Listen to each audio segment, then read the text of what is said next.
जय जय श्री राम जय राम जय जय राम। जय जय श्री राम। समस्त देवी देवताओं की जय।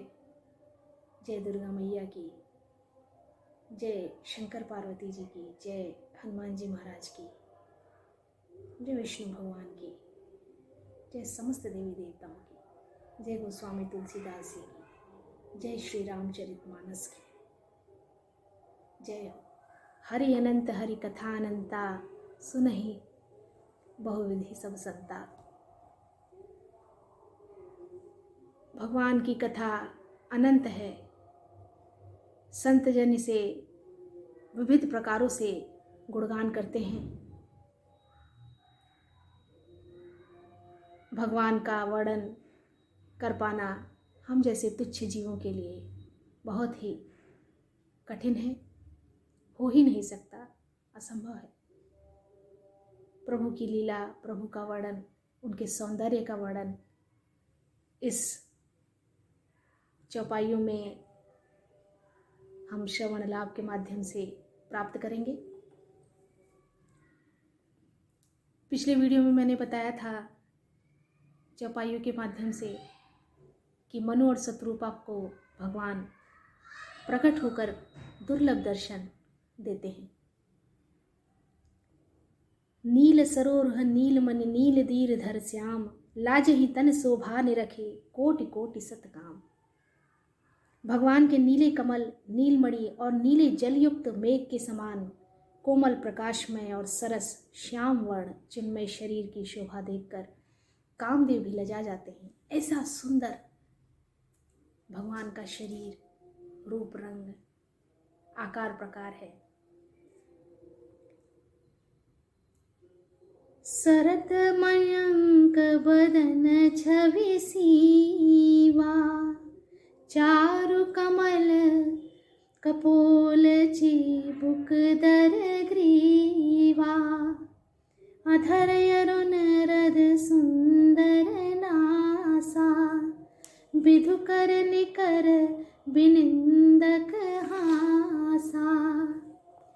उनका मुख शरद पूर्णिमा के चंद्रमा के समान छवि की सीमा स्वरूप था। गाल और ठोड़ी बहुत सुंदर थे। गला शंख के समान त्रिरेखा युक्त चढ़ाव उतार वाला था। लाल ओठ, दांत और नाक अति सुंदर थे। हंसी चंद्रमा की किरणावली को नीचा दिखाने वाली थी। इतनी सुंदर हंसी थी, मुस्कान थी प्रभु की। नव अंबुज अंबक छविनी की, नेत्रों की छवि नए खिले हुए कमल के समान बड़ी सुंदर थी। चितवनी ललित भावती जी की, प्रकटि मनोज चाप छवि हारी, तिलक ललाट पटल दुतिकारी। टेढ़ी भवें कामदेव के धनुष की शोभा को हरने वाली थी। ललाट का पटल पर प्रकाशमय तिलक था। कुंडल मकर मुकुट सिर भ्राजा, कुटिल केस जनु मधुप समाजा। उर्स श्रीवत्स रुचिर बनमाला, पदिक हार भूषण मणिजाला। कानों में मकराकृत मछली के आकार के सुंदर कुंडल थे। सिर पर मुकुट था जो सुशोभित हो रहा था। टेढ़े घुंघराले काले बाल ऐसे सघन थे मानो भौरों के झुंड हों। हृदय पर श्रीवत्स सुंदर वनमाला, रत्न जड़ित हार और मणियों के आभूषण सुशोभित हो रहे थे। के हरि कंधर चारु जनेऊ, बाहु विभूषण सुंदर तेऊ। कर कर सरिस सुभग भुजदंडा, कटि विशंग कर सर को दंडा। सिंह की सी गर्दन सुंदर जनेऊ था। भुजाओं में जो गहने थे वे भी सुंदर थे। हाथी की सूंड के समान उतार चढ़ाव वाले सुंदर भुजदंड थे। कमर में तरकस और हाथ में बाण और धनुष शोभा पा रहे थे। ऐसी अलौकिक छटा थी प्रभु के शरीर की। पद राजीव बरनी नहीं जाही, मुनि मन मधुप बसही जन माही। वाम भाग शोभति अनुकूला, आदि शक्ति छवि निधि जगमूला। निधि जग मूला, जिनमें मुनियों के मन रूपी भौरे बसते हैं। भगवान के उन चरण कमलों का तो वर्णन ही नहीं किया जा सकता। भगवान के बाएं भाग में सदा रहने वाली माता श्री जानकी जी सुशोभित हो रही थी। जासु अंश उपजहि गुण खानी, अगणित लक्ष्य उमा ब्रह्मानी, भृगुट बिलास जासु जग होई, राम बाम दिस सीता सोई। जिनके अंश से गुणों की खान अगणित लक्ष्मी, पार्वती और ब्रह्माणी त्रिवेदों की शक्तियां उत्पन्न होती हैं, तथा जिनकी भावों के इशारे से ही जगत की रचना हो जाती है, ये संसार सृजित हो जाता है, वही भगवान की स्वरूपा शक्ति श्री सीता जी श्री रामचंद्र जी के बाईं ओर स्थित है।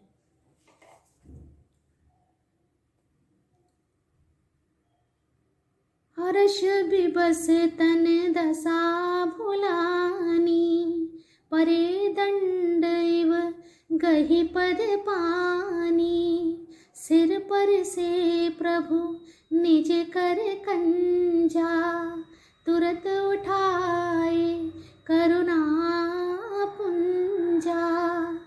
आनंद के अधिक वश में हो जाने के कारण मनु और शत्रुपा ने अपने शरीर की, अपनी देह की सुधि भुला दी और उनके प्रभु के चरणों में गिर पड़े।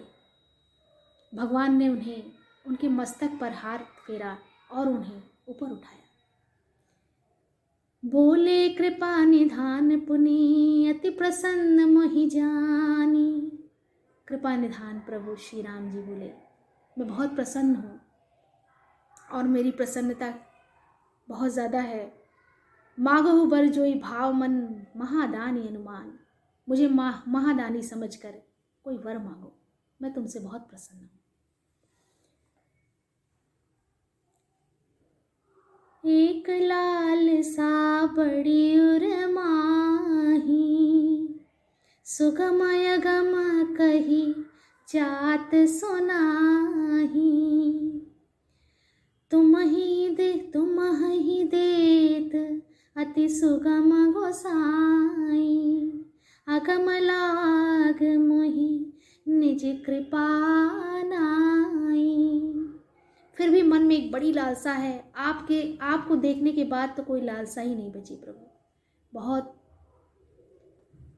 दुर्लभ संयोग बना, प्रभु प्रकट हुए, आशीर्वाद दिया, बार बार कहा कि कुछ मांगो, मैं कुछ तुम्हें देना चाहता हूँ। आपके प्रकट होते ही, आपको देखते ही मेरी सारी इच्छाएं पूर्ण हो गई, परंतु मन में एक लालसा है जिसे आप बड़ी सुगमता से पूर्ण कर सकते हैं। हालांकि देखा जाए अगर, तो मुझे तो सब कुछ मिल चुका है, अब मैं क्या मांगूं। फिर भी मन के किसी कोने में एक लालसा जरूर है। अगम लाग मोहि निज कृपा नाई। आपके लिए तो उसको पूरा करना बहुत सहज है, पर मुझे अपनी कृपणता, दीनता के कारण वह अत्यंत कठिन मालूम होता है। सो तुम जानहु अंतर जामी, पूर्वहु मोर मनोरथ स्वामी। सकुच बिहाई नृप मांगु नृप मोहि, मोरे नहीं अदेय कछु तोहि। मेरे बस में सब कुछ है, मैं सब कुछ दे सकता हूँ, तुम मांगो। राजा जी कहते हैं कि आप सब कुछ जानने वाले हैं, अंतर्यामी हैं, मेरा वह मनोरथ पूरा कीजिए। हे राजन, संकोच छोड़कर मुझसे मांगो, तुम्हें न दे सकूं ऐसा मेरे पास कुछ भी नहीं है, प्रभु ऐसा कहते हैं। देख प्रीत सुनि बचन अमोले, एवमस्तु करुणा निधि बोले। बहुत ही सुंदर प्रसंग है। दीन शिरोमणि कृपा निधि, नाथ कहु सति भाऊ, चाहु तुम्हि समान सुत, प्रभु सन कवन दुराऊ। हे प्रभु, मैं आपके ही जैसा पुत्र चाहता हूँ। यही मेरी लालसा है कि मेरा पुत्र आपके जैसा हो, या आप ही हो, आपके जैसा ही हो। देख प्रीति सुनि वचन अमूल्य। राजा की प्रीति देखकर और उनकी अमूल्य वचन सुनकर करुणा निधान भगवान बोले, एवमस्तु करुणानिधि बोले, ऐसा ही हो। आप सर से खोजऊं कहाँ जाई, नृप तव तनय होब मैं आई। मैं अपने समान दूसरा कहाँ जाकर खोजूं, अतः स्वयं ही आकर तुम्हारा पुत्र बनूंगा। भगवान के सुंदर वचन आशीर्वाद स्वरूप उन्होंने मनु को कहे। सतरूपहि बिलो की कर जोरे, देवी बागु बर जोर चितोरे। जो बरुनाथ चतुर नृप मांगा, सोई कृपाल मोहि अति प्रिय लागा। शत्रुपा जी को हाथ जोड़ देखकर भगवान ने कहा, हे देवी, तुम्हारी जो इच्छा हो सो वर मांग लो। शत्रुपा ने कहा, हे नाथ, चतुर राजा ने वर मांगा, हे कृपालु, वह मुझे बहुत ही प्रिय लगा। प्रभु परंतु सुठी होती ठिठाई, यद्यपि भगत हित तुम्हें सुहाई। तुम ब्रह्मादि जनक जग स्वामी, ब्रह्म सकल उर अंतर्यामी। परंतु ये प्रभु बहुत ठिठाई हो रही है। यद्यपि हे भक्तों का हित करने वाले, वह ठिठाई भी आपको अच्छी ही लगती है। आप ब्रह्म आदि के भी पिता, उत्पन्न करने वाले, जगत के स्वामी और सबके हृदय के भीतर की जानने वाले ब्रह्म हैं। सोई सुख सोई गति सोई भगत सोई निज चरण सनेहु। सोई विवेक सोई रहनि प्रभु, हम ही कृपा कर दीहु। हे प्रभु, वही सुख, वही गति, वही भक्ति, वही अपने चरणों में प्रेम, जो आपके निज, आपके पास रहने वाले जन को मिलते हैं, मुझे भी मिले। प्रेम, वही ज्ञान, वही रहन सहन और कृपा के पात्र हों हम, यही हम चाहते हैं। ऐसी ही कृपा करिए। सुन मृदु गूढ़ रुचिर पर रचना, कृपा सिंधु बोले मृदु वचना। जो कछु रुचि तुम्हरे मन माही, मैं सो दीन सब संशय नाही।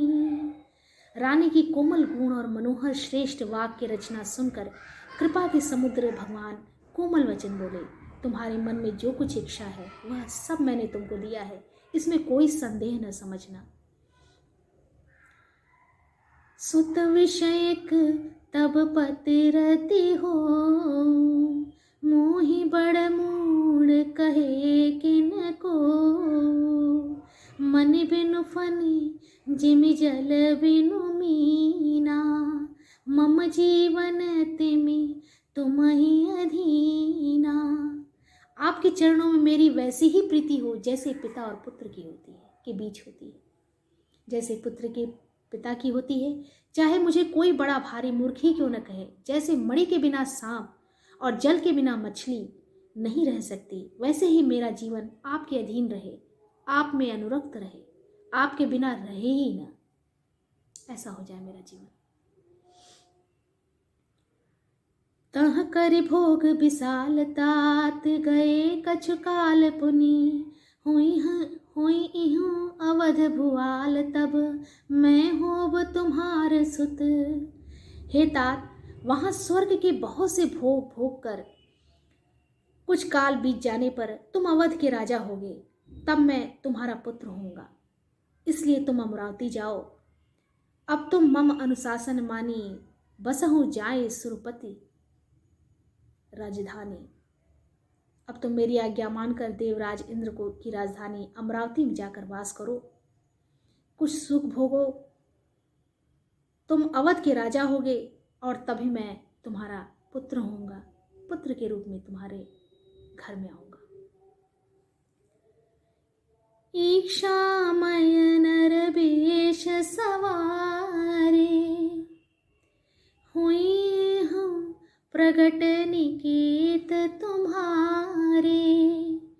अनसन सहित देह धरिताता, करिहूँ चरित भगत सुखदाता।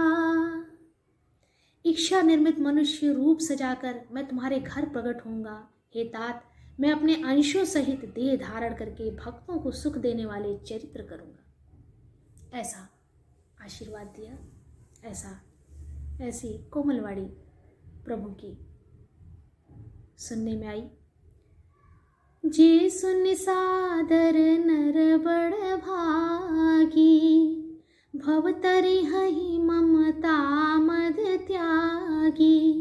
आदि शक्ति जहि जग उपजाया, सो अवतरहि मोरी मयह माया। जिन चरित्रों को बड़े भाग्यशाली मनुष्य आदर सहित सुनकर ममता और मद त्याग कर भवसागर से तर जाएंगे, आदिशक्ति यह मेरी स्वरूप भूता माया भी जिसने जगत को उत्पन्न किया है अवतार लेंगी। ऐसा प्रभु ने कहा। इस प्रकार मैं तुम्हारी अभिलाषा पूरी करूंगा। मेरा प्रण है, सत्य है, सत्य है। कृपा निधान भगवान बार बार ऐसा कहकर अंतर ध्यान हो गए। यह इतिहास पुनीत अति मही कही वृष केतु। भरद्वाज सुनु अपर पुनि राम जन्म कर हेतु। याज्ञवल्क्य जी कहते हैं, हे भरद्वाज, इस अत्यंत पवित्र इतिहास को शिव जी ने पार्वती से कहा। अब श्री राम के अवतार लेने का दूसरा कारण सुनो। मासपरायण पांचवा विश्राम, आगे की चौपाइयां अनवरत रूप से मेरी गति और मति के अनुसार चलती रहेंगी, आगे की ओर अग्रसित होती रहेंगी। आप सभी से श्रवण करें, श्रवण का लाभ उठाएं। जय जय श्री राम, जय जय श्री राम।